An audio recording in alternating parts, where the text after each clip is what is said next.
এই সুরধ্বনি গঙ্গা কাকে বলা হয়? কি বললেন পদকর্তা মহাজন? সুরধ্বনি তীরে আজ গৌর কিশোর, সহচর গণ মেলে আনন্দে বিভোর। এই সুরধ্বনি কাকে বলা হয়? না, এই সুরধ্বনি তাকে বলা হয় যেখানে হয় সুরের ধ্বনি, যেখানে হয় হরির ধ্বনি, যেখানে হয় উলুর ধ্বনি।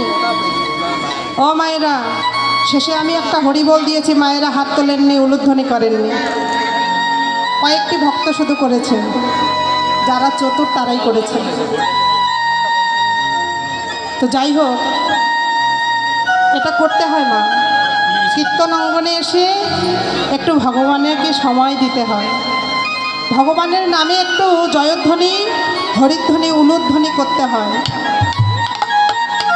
এই সুরধ্বনি গঙ্গা কাকে বলা হয়? না, যেখানে সুরের ধ্বনি হয়, শ্রবণ করুন, যেখানে হরির ধ্বনি হয়, যেখানে উলুর ধ্বনি হয়। নিতাই গৌর প্রেমানন্দে হরি হরি হরি।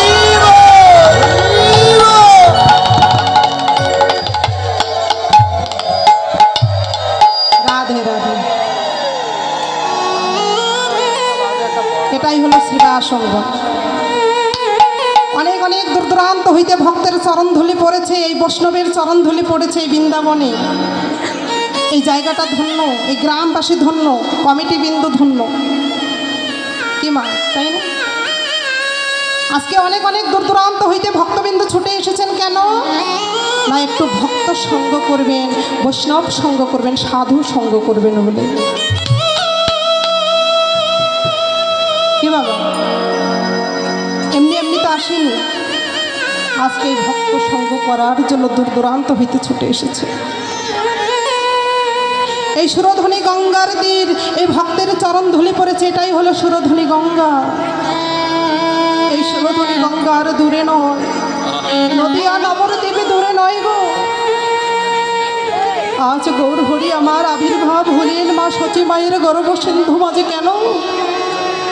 যিনি ভগবান, তিন যুগে ভগবান রাজ্য পরিচালনা করেছিলেন, রাজ্য শাসন করেছেন, রাজ মুকুট, রাজ পোশাক পরিধান করেছিলেন, হাতে ছিল মোহনবাসী, কখনো বা ধরেছে গান্ডীব্য ধনুক। কি করেছে? যুদ্ধ করেছে, পাপীদের হত্যা করেছে। কিন্তু আমার গৌরহরি বললেন, এবার আর আমি নর হত্যা করবো না, কোনো জীব হত্যা করবো না। এবার আর কোনো হাতে অস্ত্র নিব না, শুধু নিয়ে আসবো প্রেমের অস্ত্র। আর এই প্রেমের অস্ত্রই আমি একবার এই কলিজীবের উদ্ধার করবো, এই অস্ত্র দিয়ে তাদেরকে আমি ধারণ করব। গৌরহরি যিনি হলেন ভগবান, ভগবান হয়েও কেন ভক্ত সাজলেন? যিনি ভগবান, আজকে এটাই তত্ত্ব, তত্ত্ব দূরে নয় বাবা, এটাই তত্ত্ব। আজকে ভগবান কেন ভক্ত সাজলেন? না, আমাদের মতো দুরাচারী, পাপাচারী, ব্যভিচারী, কৃষ্ণ বহির্মুখী জীবকে উন্মুখীন করার জন্যে আমার গৌর হরি নিজেই এবার ভগবান হয়ে ভক্ত সাজলেন। নিতাই গৌর হরি হরি বল, হরি বল, হরি বল।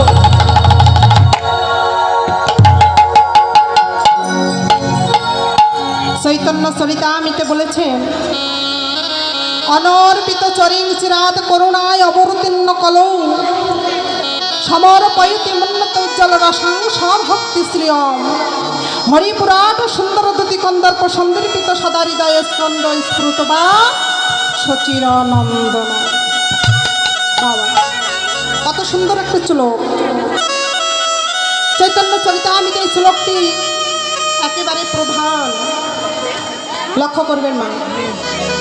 আজকে এই অনর্পিত শব্দের অর্থ কি? মায়েরা তো খুব গন্ডগোল করছেন গো, কথা বলবেন না, এমন করে পরিবেশ নষ্ট করলে হবে? গুরুত্বপূর্ণ বিষয় বুঝতে হবে। ভাব ছাড়া কখনো হয় না, যার ভাব আছে তারই লাভ, ভাব নেই তো লাভ নেই। এই গৌরচন্দ্রিকায় এই যে গৌরের আলোচনা, গৌরের জীবন কাহিনী যদি না জানে কীর্তন হবে না। কীর্তন শুনেও লাভ নেই, করেও লাভ নেই। আজকে কলির ভগবানকে আমরা অনেকে জানি না, কলির ভগবানকে আমরা জানি না। অনর্পিত শব্দের অর্থ কি? যাহা কোনোদিনও কোনো কালে কোনো যুগে অর্পণ করা হয়নি, তাকে বলা হয় অনর্পিত। অনর্পিত চরিঞ্চিরাত করুণায় অবতীর্ণ করলেও এই কলিযুগে ভগবান আমার করুণা করে এসেছে। কেন কেন এসেছে? না আমাদের মতো পাপাচারী ব্যভিচারীকে উদ্ধার করার জন্য তিনি নিজে ভক্ত হয়ে এলেন। হে কলির জ্ঞানান্ধজি, একবার তোমরা জাগো, একবার তোমরা ওই মায়ার বালিশটা ছেড়ে দিয়ে একবার তোমরা কৃষ্ণ বলে কাঁদো। তোমাদের জন্য নিয়ে এলাম আমি সহজ পথ, যে পথ নিয়ে এসেছি, যেই পথে গেলে তোমরা কৃষ্ণকে পাবে, যে পথে গেলে তোমাদের রাস্তা পরিষ্কার হয়ে যাবে, যে পথে গেলে তোমরা বৈকুণ্ঠ প্রাপ্ত হবে, এই সহজ পথ আমি তোমাদের জন্য নিয়ে এসেছি। তোমাদের স্বল্পায়ু, তোমাদের আয়ু কম, কতটুকু বাতম্বে, কতটুকু সাধন করবে, তোমাদের সেই সময় তো নেই। সত্য ত্রেতা যুগে, দাপর যুগে মানুষের আয়ু ছিল অনেক বেশি, আর কলিযুগে মানুষের আয়ু কত বাবা? 60, হাই 90, 100, আর সত্য ত্রেতা দাপর। তাই তো তাদের বিশ্বাস ছিল না যে ভগবানকে ডাকার মতো ডাকিলেই ভগবানকে লাভ করা যায়। তারা যুগের পর যুগ, বছরের পর বছর গুহায় বসে ভগবানকে তপস্যা করেছিল। তাদের মনে বিশ্বাস ছিল না, বিশ্বাস ছিল খুব কম। তাই তো আমার ভগবান বলেন, ওহে কলির জ্ঞানানন্দজি, এতটুকু আয়ুতে তোমরা আর কতটুকু ভজনই বা করবে। তাই গৌর হরি আমার নিয়ে এলেন প্রেমের বন্যা, নামের বন্যা।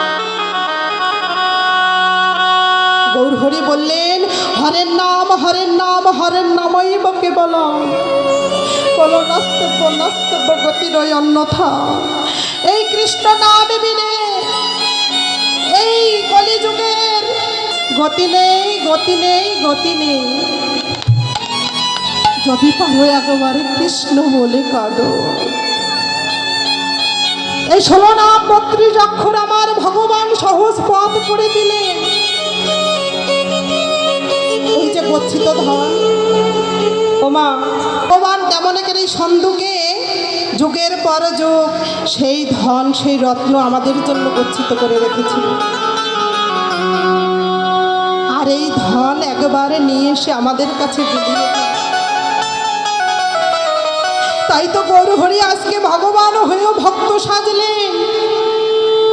এই ভক্তের ঘরের দ্বারে দ্বারে গিয়ে নাম বিতরণ করেছে। ভক্তের হাতে ধরে, পায়ে ধরে নিত্যানন্দ প্রভুকে বললেন, দাদা গো,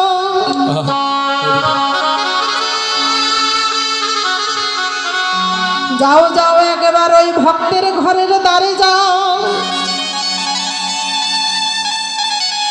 ওই ভক্তের ঘরের দ্বারে গিয়ে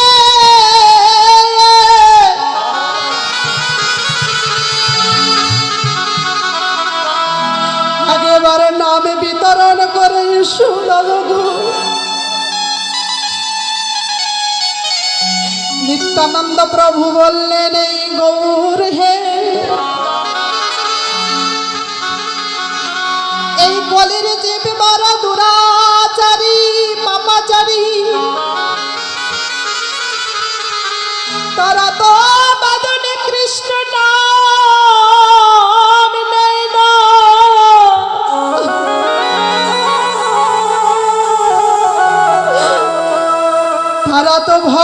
সঙ্গ করতে জানে না।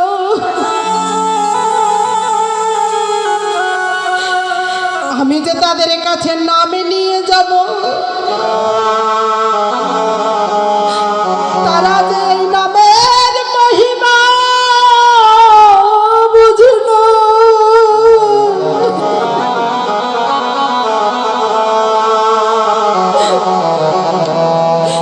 যদি আমি নামে নিয়ে যাই, তারা না নেই কি করব?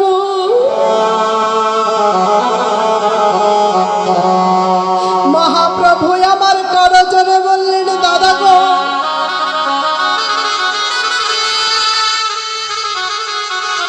যদি ওই ভক্তগণ নাম না নেয়,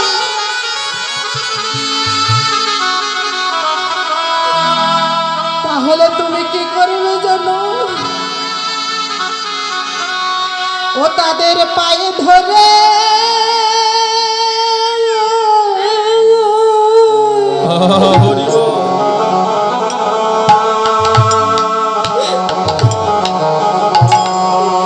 নাম দিয়ে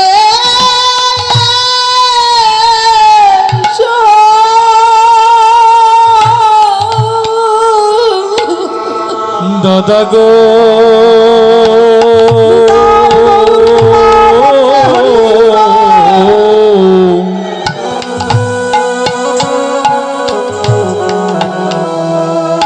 তাদের পায়ে ধরে না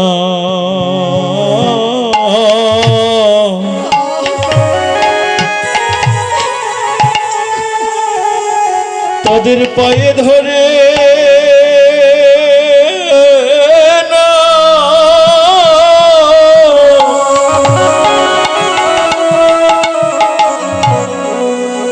এ নাম দিয়ে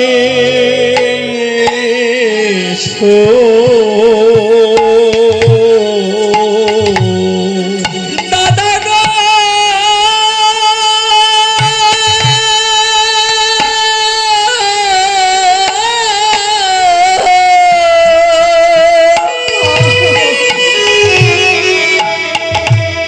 তাদের পায়ে ধরে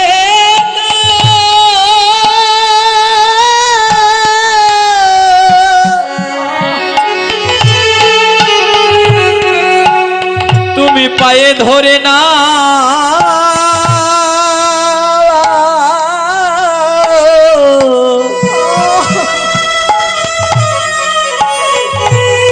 তুমি দিয়ে দিও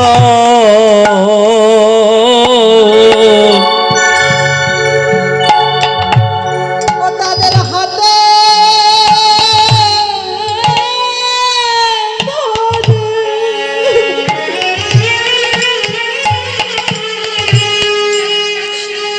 ও তাদের পায়ে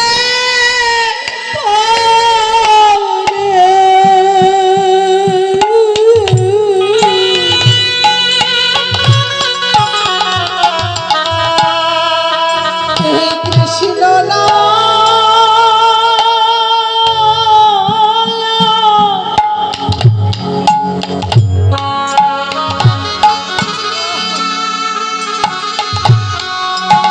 নাম দিয়ে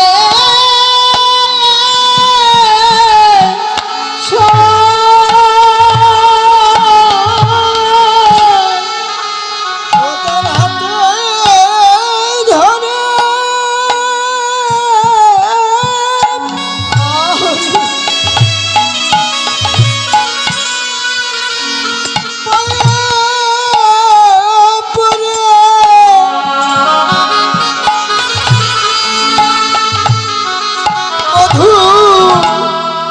কৃষ্ণ নাম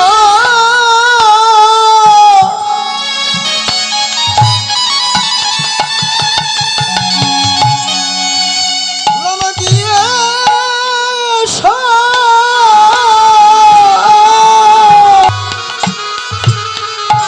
ও তাদের হাতে ধরে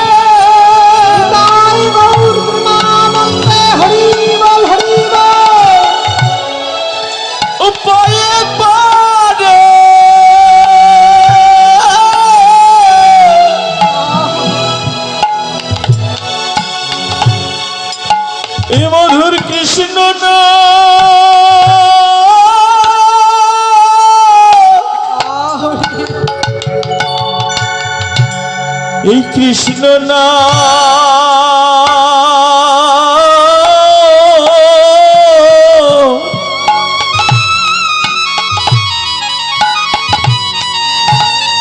তুমি বিলাইয়ে দিও ও জীবের হাতে ধরে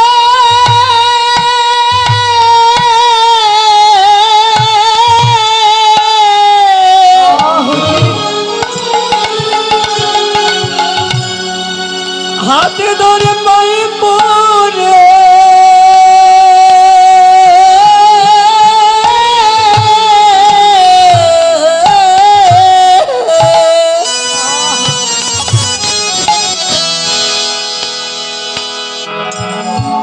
মধুর কৃষ্ণ না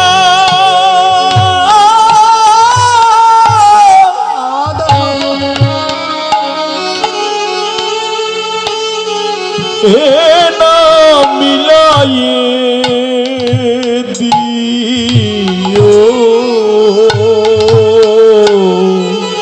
ও তাদের আত্ম অহংকার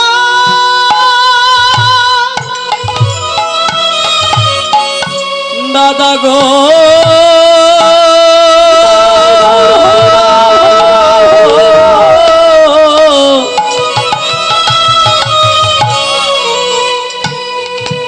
ওরে আত্ম অহংকার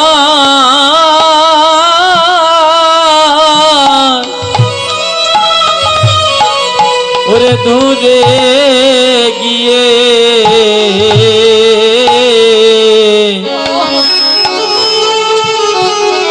মধুর কৃষ্ণ না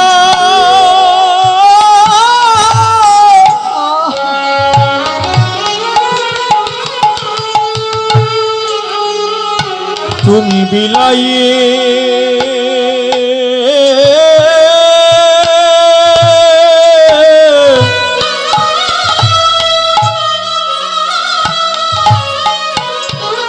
তুমি বিলাইয়ে দিও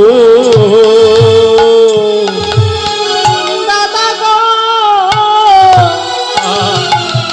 যদি একেবারে কোনো ভক্ত আত্ম অহংকার ভুলে গিয়ে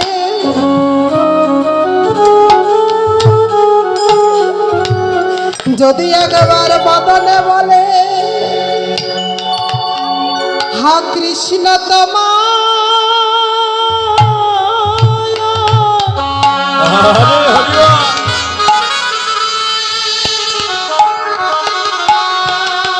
কৃষ্ণ তোমার হলা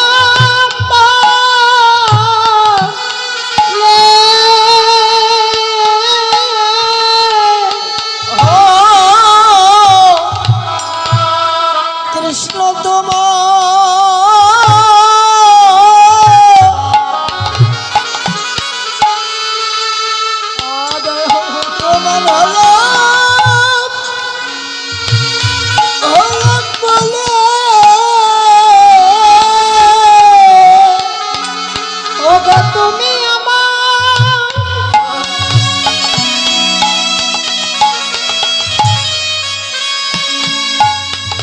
তুমি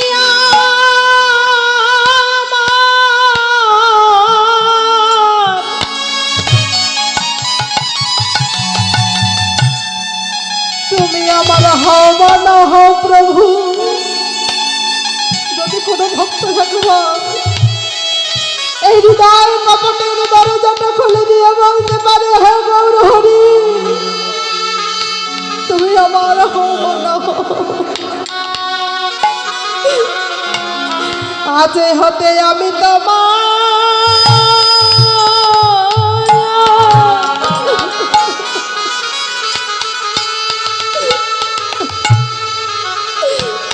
তোমার হলা